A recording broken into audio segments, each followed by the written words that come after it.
Hello दोस्तों, कैसे आप सब दोस्तों। उम्मीद है आप लोग सभी सही होंगे, सेफ होंगे। दोस्तों, सभी देशवासियों को, आप सभी को दिवाली की बहुत बहुत शुभकामनाएं NIS DLED परिवार की तरफ से। देखिए दोस्तों,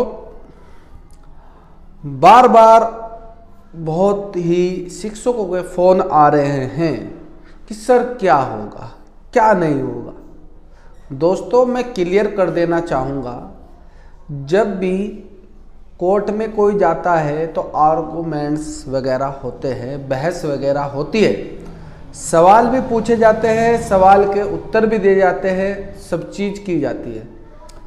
कल हमारे भाई थे राजस्थान से, रमेश रुयाल करके, उन्होंने बहुत अच्छी वीडियो बनाई, आप उसको भी समझ सकते हो। बहुत अच्छा उन्होंने संक्षिप्त में वर्णन किया। जितने भी यूट्यूबर है सबसे बढ़िया उन्होंने बताया मेरे हिसाब से अभी तक के जितने भी यूट्यूबर हैं। देखा भी होगा आपने कल। देखिए, जितने भी वकील थे हमारे, वो सीनियर वकील थे, सब ने अच्छी बहस की है, अच्छे तरीके से आर्गुमेंट्स पास किए हैं। अब बात कर रहे हैं, लोग परेशान हैं कि भाई क्या होगा। भाई, जब किसी भी कोर्ट में जाओ, हाई कोर्ट में हो, सुप्रीम कोर्ट में हो, कहीं में जाओ, जब भी केस को सुनवाई होती है, रिजर्व रखा गया है। इसका मतलब क्या है?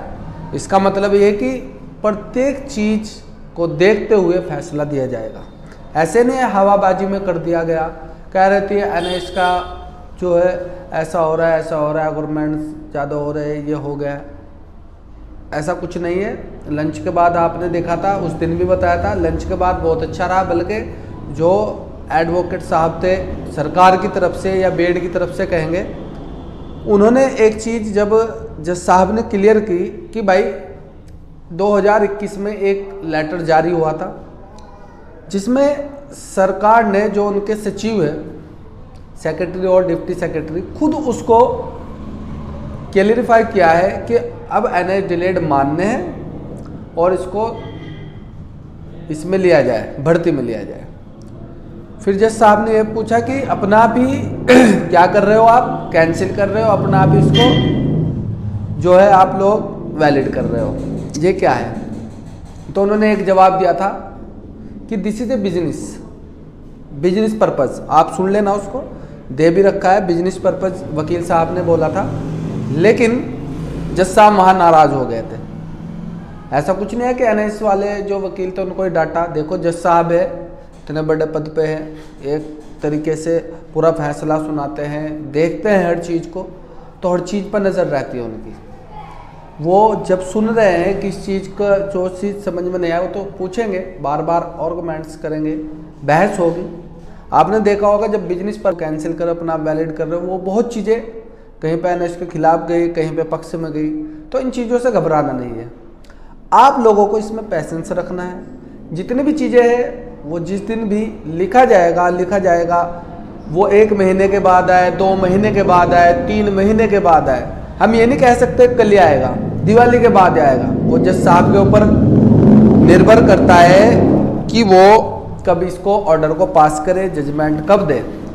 तो जज साहब के ऊपर बात है। तो कोई भी ऐसी प्रतिक्रिया ना करे कि ये हो गया। यूट्यूब देख रहा था मैं, अलग अलग यूट्यूबर देख रहा था, पता नहीं एक अलग अलग है, कोई है चुंबक करके, कोई कैसे है, कोई कैसे है, I don't know about them. But इतना ही कह सकता हूँ कि भाई साहब, जब तक के कोई चीज़ छिपी हुई है, आप उसके बारे में कैसे बोल सकते हो? How can you explain this? Only आप जो है गैस कर सकते हो कि भाई ऐसे ऐसे हुआ, उस पर ऐसा हो सकता है। जब तक कोई चीज़ छिपी होती है, हम उसको ये नहीं मान सकते क्या होगा। भाई, कोई भी बच्चा पैदा हो रहा है, लड़का होगा, लड़की होगा, अगर अल्ट्रासाउंड करा ले अलग बात है। लेकिन आदमी क्या है, संदेह में रहता है कि भाई लड़का है, लड़की होगी। टॉस फेंकते हैं, मैच उछालने से पहले हेड गिरेगा, टैल गिरेगा, वो सब चीज़ें होती है। वहाँ पे 50-50 चांस होता है। तो जब ऐसी चीज़ें रिजर्व रखी जाए तो आप 50-50 कहिएगा, ना कि भाई 90% इधर से इधर से इधर से। लेकिन बाद में NIS DLED का जो मामला था, वो बिल्कुल जो है ओके रहा, ठीक रहा। जज साहब ने समझा भी। अगर कुछ ऐसा होता तो डिसमिस होता केस NIS का, और वही के वही जजमेंट दिया जा सकता था।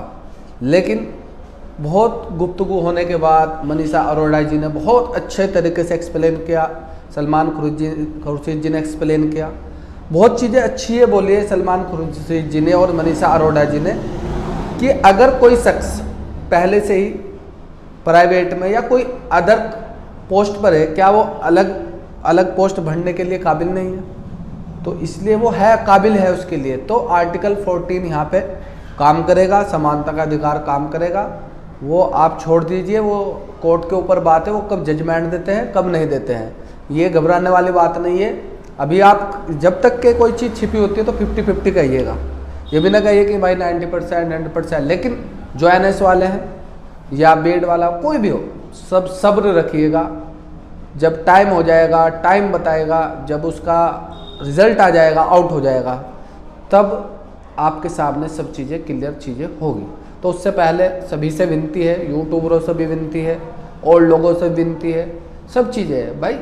सुप्रीम कोर्ट है वो, और हाई कोर्ट में 3 वो जीते हुए हैं। सुप्रीम कोर्ट है वो अपने हिसाब से जो भी होता है, सुप्रीम पावर है। सुप्रीम कोर्ट का मतलब सुप्रीम पावर, जो वो करेंगे वो लास्ट डिसीजन होता है। वो चाहे वकील हो, कोई कुछ हो, आर्गूमेंट्स नहीं कर सकते उस चीज़ पर, जो भी होगा। लेकिन अगर आपको अच्छी तरीके से समझना है, रमेश रुयाल जी है बिहार से, उनका भी चैनल देखना, कल वीडियो बनाई थी, बहुत अच्छे तरीके से एक्सप्लेन किया। उन्होंने बताया भी बारीकी से क्या क्या कब क्या हुआ है, क्या नहीं हुआ है। तो दोस्तों यही है, किसी के आप पहले ही ये मत कहना कि ये हो गया, इससे ये हो रहा है, ये चीज़ें मत करना, दिमाग में भी मत लाना कि ये हार गया, वो जीत गया, ये सब।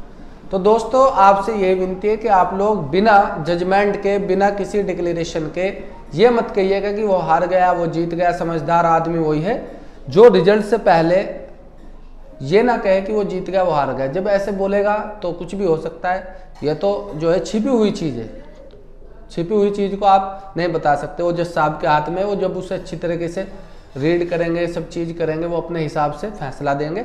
आप कुछ नहीं कर सकते इसमें। NS वाले हो, बीएड वाले हो, पूरी दुनिया वाले हो, जो है जज साहब करेंगे। तो आप लोग से विनती यही है, दोबारा फिर कह देता हूँ, यूट्यूबर हो, आम जनता हो, शिक्षक हो, बीएड वाले हो, NS वाले हो, कोई से हो, तो बिना जजमेंट के आप लोग कुछ भी निष्कर्ष मत निकालिएगा। धन्यवाद। आपका दिन शुभ रहे और उसके साथ ही सभी देशवासियों को आपको दीपावली की शुभकामनाएं। धन्यवाद।